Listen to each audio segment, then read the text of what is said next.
Greetings to you. I'm Lucinda Harmon, aka The Growth Catalyst, and today we're discussing passion with purpose. Now, this is a really important content piece that I can bring to you because that is one of the key things that people pick up in my sales. And often I have to really drill this, impart this, share this at a very deep level with sales professionals that I get to coach and train and mentor. Because this is often missing, and you're going to see why this is so important, and maybe this is something you need to look at in your life. But what we do first is we always start with a quote. And today I'm going to give you two quotes because last week I didn't give you a quote. So the first quote is by J. Dix, and it goes as follows. When your passion and purpose are greater than your fears and excuses, you will find your way. I'm going to repeat that quote.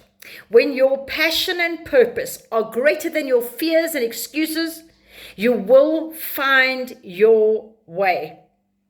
And I cannot explain it any better way than that, but we are going to address it today. And please remember, do like the page. Give me a thumbs up. Please do share with other sales professionals. Let's get it out there and leave your comments. What are you finding? How are you finding the different sessions I'm going through with you and leading you through the process on how to become proficient, effective, and a great sales professionals, a high standard, elite level of being a sales professional. The other quote, do what you love what you do, by Ray Bradbury. Do what you love what you do. I think we can make that almost a song. I can hear a song going off in my head. It's so true, isn't it? Because if you love what you do, then that actually everybody around you can see it. That passion, that excitement, that inner glow, that feeling of satisfaction and fulfillment, and that you are in alignment with your life. There is no hiding it. It shines, it radiates out of you, and people just go, oh my word, what an amazing person. And that is so important in sales. If you're not feeling it, if you don't love your product, if you don't love your brand, the company that you're representing, their brand, the company, and any of the products, I promise you're going to come unstuck. And I'm going to give you stories on this. And the whole thing about passion and purpose, we will deal with that as well. But it's actually always, passion with purpose will always override fears and excuses. Because fears and excuses is you getting in your own way. So if I can impart on passion and purpose to you, I can guarantee that you're going to see that lift. Like that helium, that helium balloon that goes in the sky, the hot air balloon. You will lift. You'll see their sales go the same way.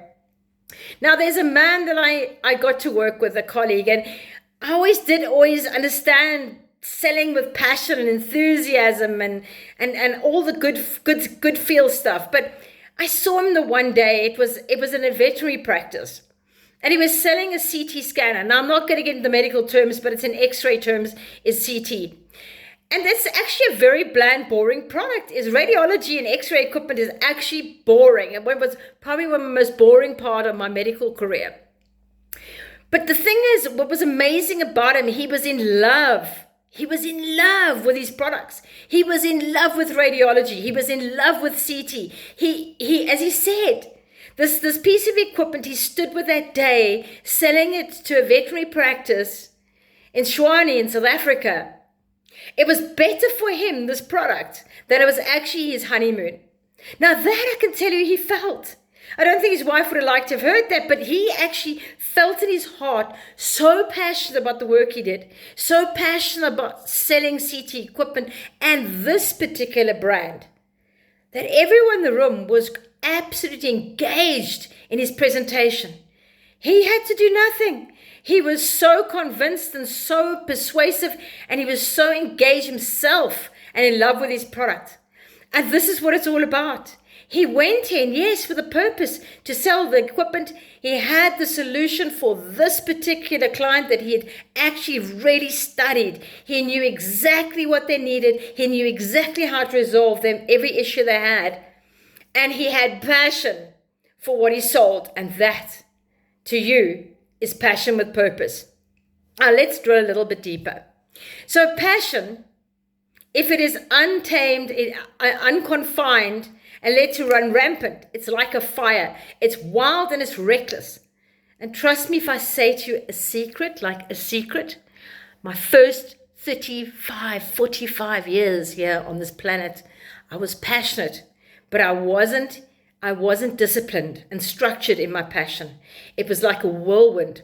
I would land, hit anywhere, but guess what? I wasn't achieving the results I do today. And we've had that session on discipline.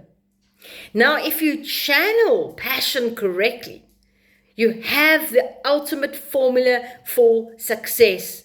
But it does need structure, it does need discipline, and it needs intentional focus. So that is what we're going to deal with, go even deeper down today.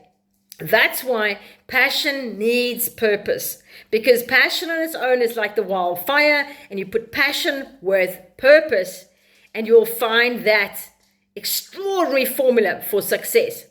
Now, if you just take purpose, it can be pretty banal and boring, and it doesn't really hit.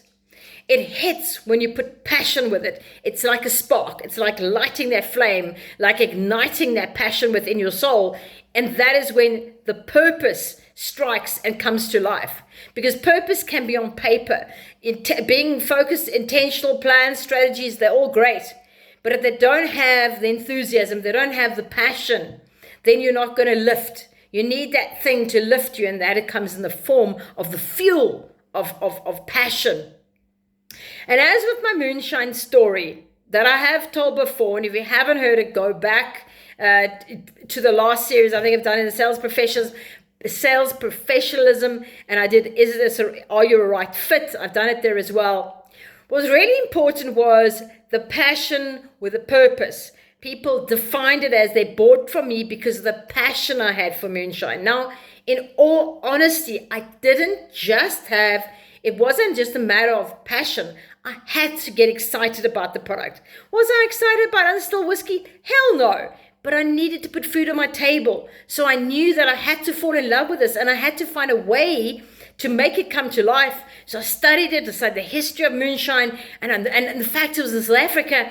And when I went out, I had not the passion, but also the purpose I took. And the purpose was taking a proudly South African distillery brand to the marketplace. And what I did is I created a niche market. Nobody else in these particular regions, the region I was in, was selling moonshine. So I knew I had a niche market, and I had to get them to believe that moonshine was better than vodka, and it was better than gin, and it was better than everything else. But I created that niche and innovative ways of selling it. I didn't just go and put a bottle down. I told them, here are shooter ideas when I went to bars or clubs or restaurants. Here are cocktail ideas. And I studied it. I gave them ideas. I gave them recipes. I created that. It's pretty much like I love the KFC Colonel Sanders story. He created a magic recipe. His chicken is about the magic recipe. It's actually not about just chicken. Anyone can sell chicken, but he has a special niche and an innovative style that he sold his chicken, and actually was all about retail. But that's not for today. So I found the innovative way to sell it. And I exuded excitement and passion for moonshine. It was like, moonshine is it. You have to buy it because it's going to change the way that you're actually bringing people in. I did interesting things with that moonshine, like edible body paints and all sorts of things that went together with the moonshine, which we won't discuss now because of the audience that we do not know. But in a normal training area, I'll show you exactly how far I went with the product. And yes, I needed to sell it, and I created the why should they buy it, and how they're going to use it, what is it for, and how will it benefit them. So what is it used for, and how will it benefit them? And when I brought all of that together, that's where I had that formula why I did so well. So let's look at the 3 focus points that I'm going to break down per point, and they'll bring it together for you. It's the passion focus, it's the product focus, and it is the purpose focus. Now, the passion focus can be all over. It can be intimidating. If I come at you and I say, wah, it can be loud for an introvert, and you've got to be situational, right? So you can't just be off the charts, off the wall all the time. Sometimes we've got to read the market, and There are people that don't want passion. There are people that just want knowledge and information, and they want a serious note and whatever it might be. But if you just went out with passion, you're not going to hit the mark. I can tell you that it will probably just land all over the splatter, all over the show. You'll be so frustrated, as I was in my younger years. I came out with these great ideas, so passionate about it, and nobody else got passionate about it because I didn't have the other two things, product, and I didn't have purpose. So let's go to product focus, features, benefits, knowledge. Can be boring, cold, clinically, and engaging. And that's when people come in and they focus only on product knowledge, and it just doesn't hit the mark. People are like, I'm here and I'm going to sell you this piece of equipment, and here's a case study, and here's information, and it does this, my features are this, my benefits are that, and I'm an academic and I come from a university, I've got a degree, so what? That's what your customer says. Because you're not bringing in the warmth. You're not bringing anything into it. It's just, can be, and I've watched people do this when I'm like, oh, no. Make it a bit more exciting. Make it a little bit more engaging. Make it more tangible. Easier to assimilate for the customer rather than just this cognitive kind of sell. And then there's the purpose focus, which is about creating solutions, giving focus, giving structure, bringing in a sense of professionalism into purpose. So now I'm coming in with real solutions. I've come in with a focus, a focal area for that customer client. I brought structure. So I've taken my actual product, I've lifted it with some passion, and now I'm bringing it in purpose, where now I'm coming with these other two factors. But in purpose, what I'm doing is I'm giving you a definite, absolute solution for you, a tailor-made solution. And I've brought in all the nice spicy words, exciting words, the buzzwords, the extraordinary factors, how you're going to stand out, how you're going to be remarkable, how you're going to be outstanding in the marketplace. So now I've brought in a whole nother element, and I hope that you can understand the three levels: the passion, the product, and the purpose, and how they all come together in a marriage. Now, if I align passion with my purpose and my product, my sales is going to flow. So the areas where I came unstuck in my life were where those three things never aligned. Say I worked in an area and I needed to work. I needed a job. Sometimes we do need a job, but I didn't feel passionate about the company. I didn't feel about the product.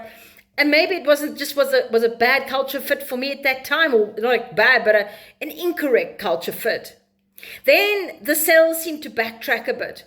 But as soon as you hit that sweet spot, you find your flow, you find your zone. That is when you're going to be aligned with your passion, your purpose, and your product. And you really, in life, need to love what you do and do what you love. Life is too short for anything else. And whatever it is, go and investigate it. Get out there in the world and find out what sets your soul on fire. What puts the fire in your belly that people go, oh my word, I want to be like her or him. And this product, it stands out. And often your product, your specs, your features and benefits might be so close to another product. Your price, your positioning might be so close to another product. Guess what? You might sell. And why do you sell? It's because you've got your formula sorted. You've got your purpose, you've got the S, you've got your product, and you've got the passion. And you get out there and you are somebody that people want to engage with. So you're building trust, you're building relationships, you've got all of that together. You've got the confidence and you're exuding that passion. Your product knowledge is on song. You know exactly what you're doing, and your purpose, delivering that to the client. That is what leads you to sales excellence. So please share, like, comment. You can find me, we'll put in the link below. And next week, the description below. And next time, Colonel Sanders has had a nice rubble for me talking about him earlier, and I actually feel like a bit of KFC. But next time, the secret sales recipe. Next time, that's it. I'm going to teach you what I feel is the secret sales recipe. And until then, it's time. Let's go and shake the trees.